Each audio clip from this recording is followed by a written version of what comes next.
Hey, so did you know that you can play the official translation of Trials of Mana, or Seiken Densetsu 3, on real hardware? Because I kind of knew, but it never really occurred to me to test it out on my ST2 SNES. Um, I really liked the game as a kid, or I guess a teen.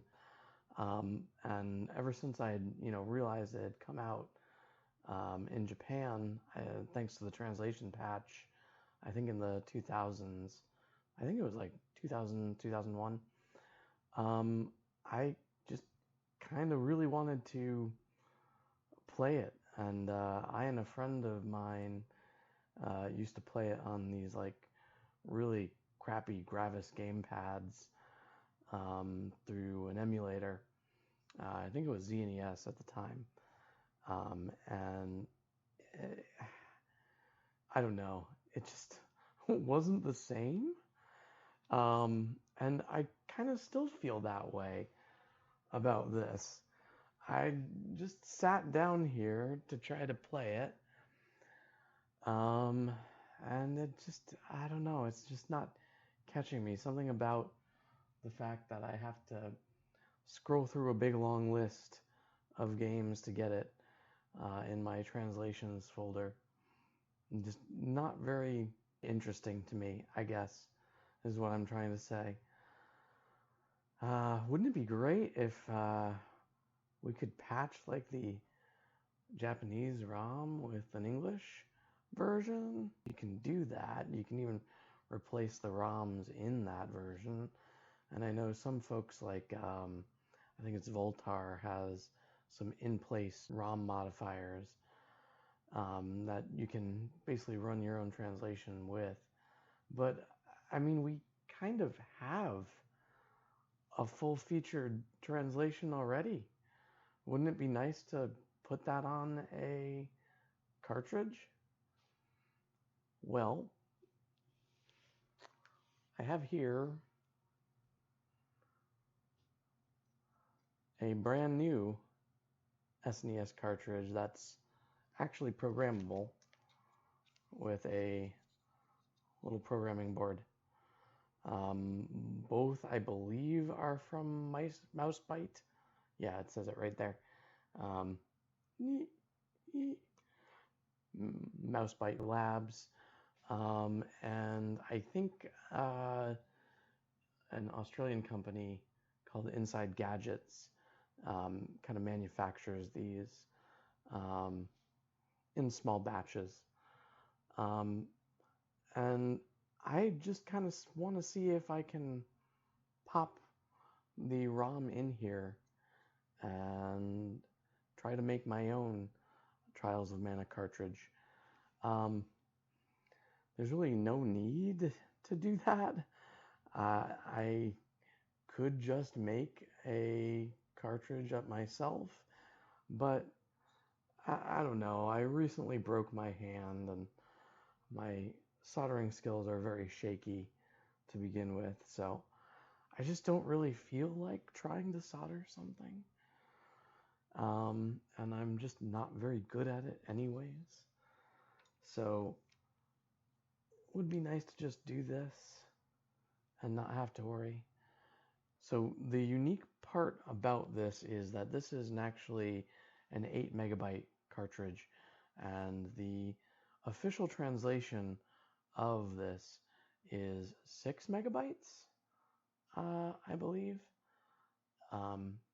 So yeah, it's substantially bigger than most cartridges. So I'm not even sure this is going to work, really. It would be really fun if it did, but we'll see. There shouldn't be necessarily any limitations. We just need some information about the cart. But I don't know.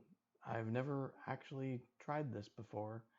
And as soon as I realized that MouseBiteLabs actually made boards that you didn't have to cannibalize other SNES carts to use, I was kind of instantly interested. I would much rather not destroy cartridges and just make an original if I can. Okay, so in order to actually build this cartridge, we are going to need the Flasher program, which I believe is right here. I'm just going to download it again. Apparently I already downloaded it. Well, anyway.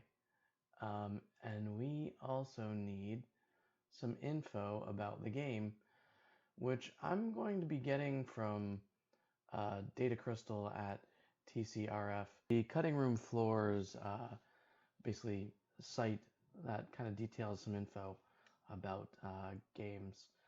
Luckily, there's an entry for Seiken Densetsu 3, or Trials of Mana, in which it kind of has a few tidbits on the normal game. You'll notice this says 4 megabits. This is going to be a lot more on the official translation, but it should, I think, be the same info. It's a high ROM, so yeah, we'll try this out. Now, we could also probably get this info from SNES Central. In fact, I'm kind of interested in if they have anything different for this one. We could get enough information from this if we really wanted, but obviously it's more specific to use the Cutting Room Floors Data Crystal. Now that we took care of looking up all of that, we are going to install the Flasher itself. So I'm just gonna move that new folder here, and we're gonna rename it to something sensible, like SNESxFlasher.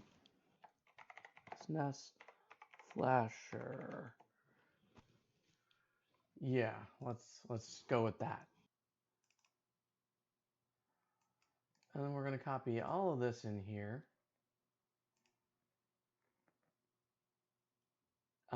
This apparently is the backup utility. This is the save manager, and this is the SNESxFlasher. And it appears to come with a interesting little context menu. I do wonder if there's any sort of file here. Please drag and drop your ROM file into this program's exe file in Windows Explorer. So this appears to be a drag and drop solution. I kind of was expecting the context menu to do the heavy lifting here, but if it really is drag and drop, that's kind of neat. Now, the one thing we're going to have to do is actually plug in the Flasher. And I have a little extension cable for the cable that the Flasher kind of came with. And there was a light effect there. So yeah, it does appear to give us a visual indicator at least. Let's see if there's anything else on the Flasher. No.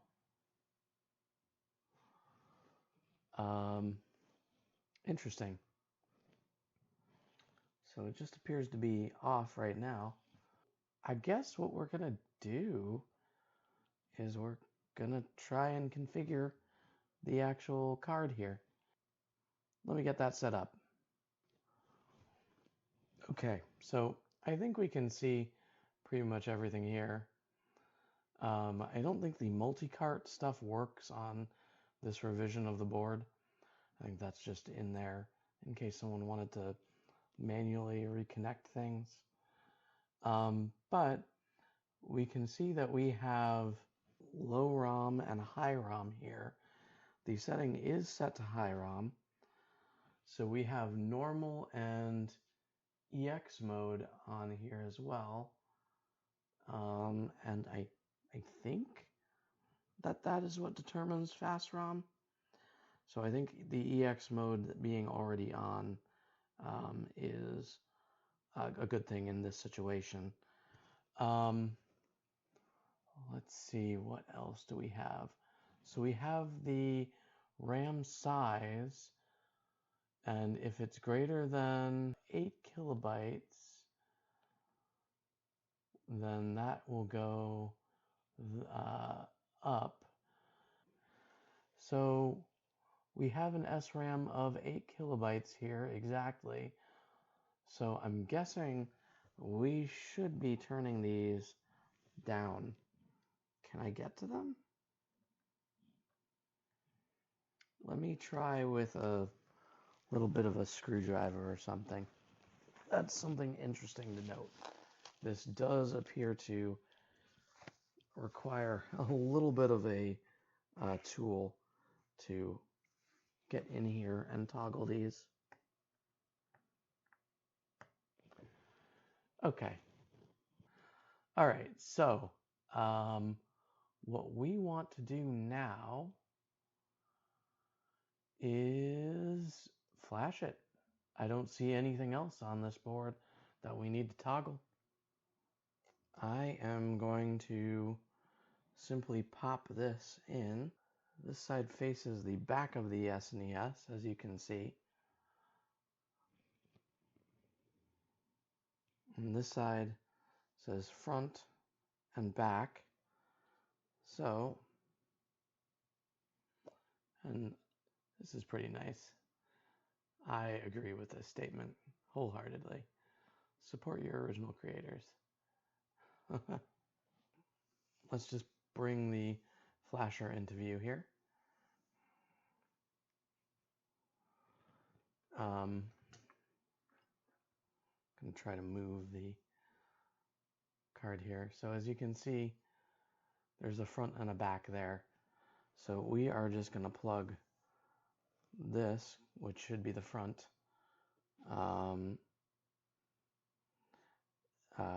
Well, actually the back. If, we're going by the SNES side. And then just plug it in direct here. And now we need to grab the ROM. And just in case you were wondering if there were anything on the cart, like a test flash or something, it turns out the 240p test suite is loaded on here, which is nice of InsideGadgets to test it out for us and give us a potential copy of the rather useful test suite. So we already have tested the actual cartridge. We know it works. So we're just going to try flashing our copy of Trials of Mana now. So at least according to this, it says please drag and drop your ROM file to this program's exe in Windows File Explorer. Could it really be this easy? I guess it is. Is there any indication of life on this? Yes. It actually is flashing.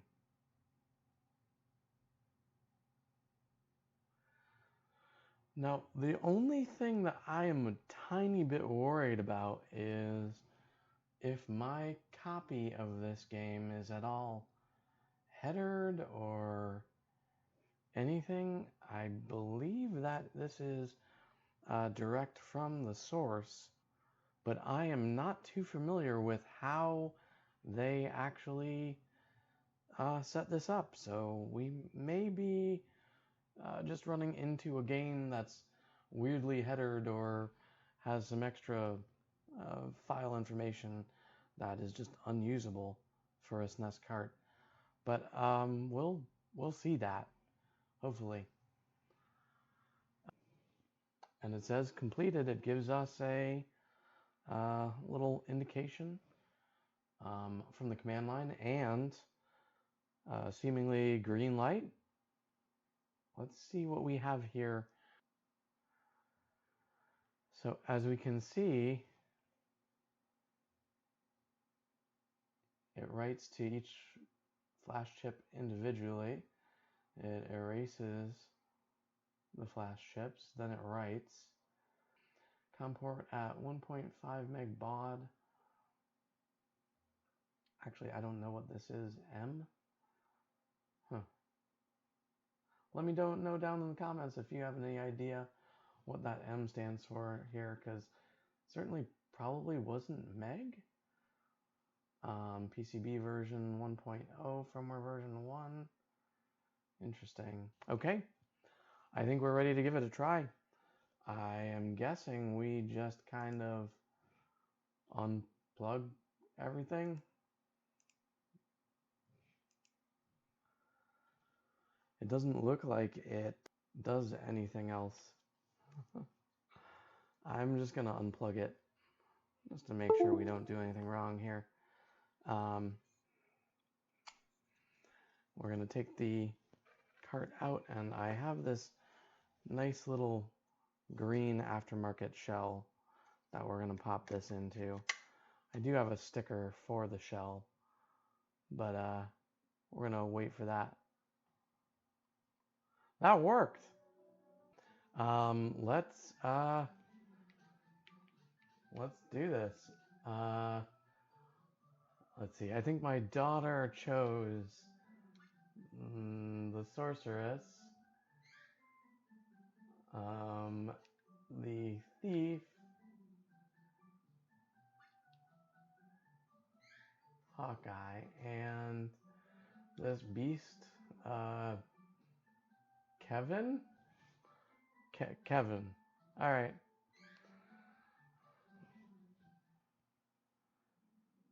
Might as well respect her weird choices here. Whoa. That is freaking awesome. I honestly did not expect this to just freaking work. I really thought that maybe the EX setting was not the correct one. So the one part that I really want to test about this is if this actually saves, because as self-explanatory as the settings on the cartridge should be, I would like to make sure.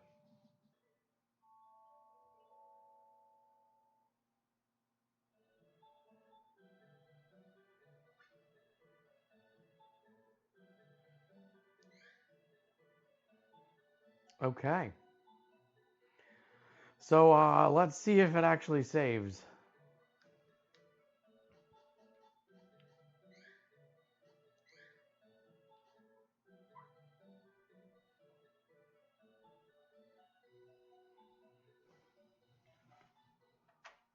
Boop.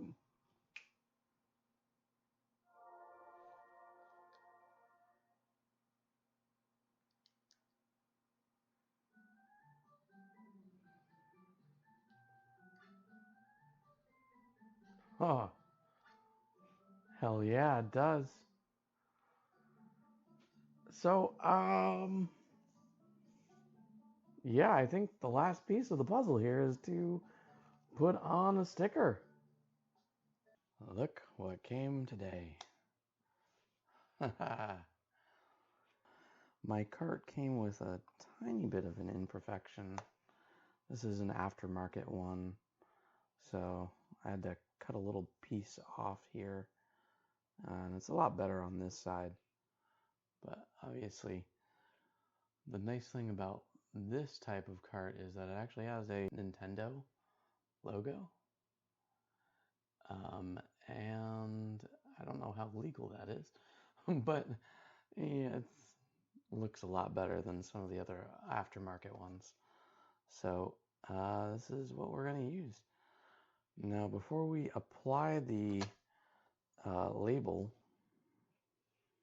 I'm going to clean off the cartridge itself here. And for this, we're going to use a little bit of the good stuff, 99%. alcohol. I don't usually like using this stuff. I kind of moved away from it, but for this it kind of makes sense.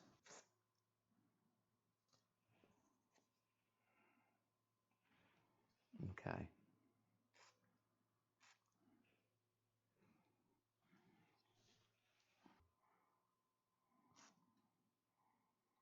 Light coating here. So now that we have all that, I'm just gonna polish this in, try to get all of the grease and anything that we might have missed.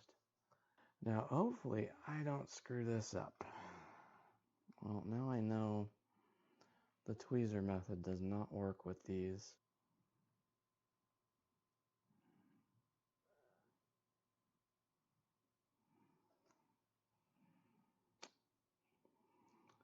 Oh, that's not good.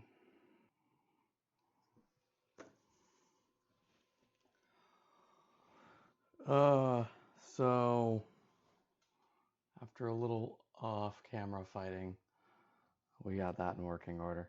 I should have realized that this top part wasn't actually fully stuck on. My bad. We have this side, and again with the isopropyl, wipe it down really well with my little microfiber cloth.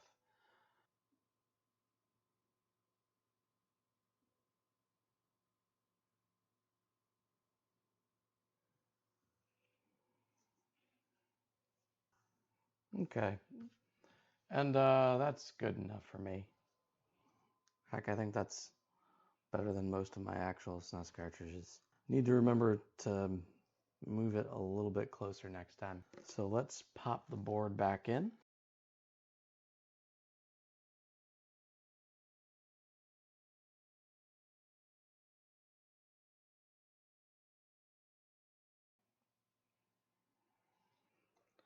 So, would I necessarily recommend using a MouseBiteLabs board for creating something like this? Yeah, I'm not really sure. I think there are probably better solutions if you wanted to use a translation patch or something like that. Probably the Voultar one. But for this exact situation where there is a copy of the game that's, real, that you can buy on Nintendo Switch, for example, and you can program to an actual SNES cart and it's playable, um, that can serve as your one backup copy. Yeah, maybe. It would probably be a little bit easier and cheaper to source all the parts yourself. So this is pretty much the one situation that I would kind of recommend rolling your own cartridge with. And for, folks that don't want to solder, this is pretty accessible. That said, the MouseBiteLabs boards from the Etsy shop are, I don't know, pretty simple, it looks like, to use. And if you have even a little bit of soldering skill, that might be the way that you would want to go. Because they're certainly cheaper at $4-5, I think. Although obviously with the tariff situation, yeah, we're probably going to see those jump up in price soon. But anyway, so yeah, it's sort of a good solution in this specific situation. The one thing that I would have to say about the entire process is that it's a little bit muddy without a guide for a layperson to try to figure out the switch settings.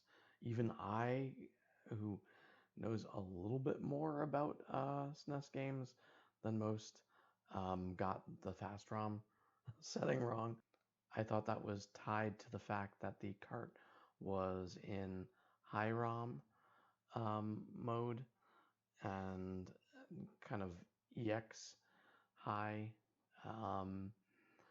But obviously that just means that there's two different chips on the board that's holding the game data. The guides that MouseBiteLabs put out are really helpful, very detailed.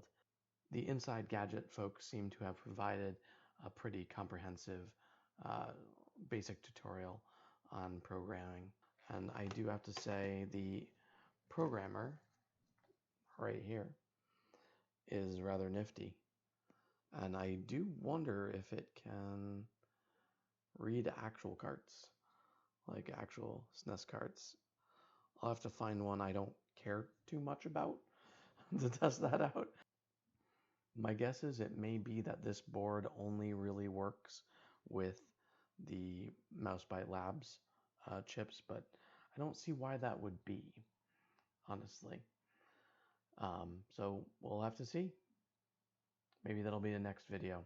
Well, anyways, if you liked this video, I don't really care. If you liked it, like it, or something. Tell me how much you liked it. I don't know. I'm gonna box up my card now. But yeah, have a good one.